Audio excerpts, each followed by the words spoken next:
नमस्कार मित्रांनो, आता सुरू झालेला आहे हिवाळा. या हिवाळ्यामुळे काय होत आहे, आपल्या गायींना असे नाकामध्ये इन्फेक्शन होऊन त्याच्यात सर्दीचं प्रमाण वाढलेलं आहे मित्रांनो. त्यासाठी आपण काय करू शकता, अशी धुनी रोज सकाळी उठल्यावर आपल्या गायीला अशी धुनी ठेवल्याने गाईचं जे श्वासनलिका जे आहे ते सुरळीत चालते मित्रांनो. त्यासाठी आपल्याला काय करणं लागणार आहे, आता हे गौरी घेतलेली आहे, गौरीवर ओवा टाकलेला आहे मित्रांनो आपण 100 ग्राम. त्याच्यानंतर 100 ग्राम साखर टाकलेला आहे आणि 100 ग्राम तंबाखू, कोण्याही कंपनीचा तंबाखू घेऊ शकता मित्रांनो आपण.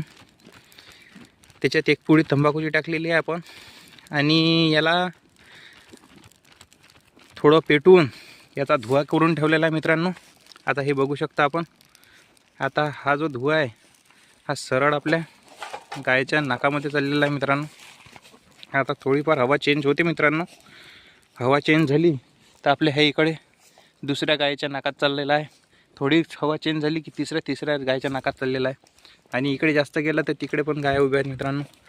तर आपण हे एका गायच्या तोंडापुढे नेऊन असं थोडं दूर ठेवायचं मित्रांनो. चारा टाकून द्यायचा त्यांना पहिले, म्हणजे ते चाऱ्या खाण्यात गुंतून जातील आणि आपण आपलं काम करू शकतो.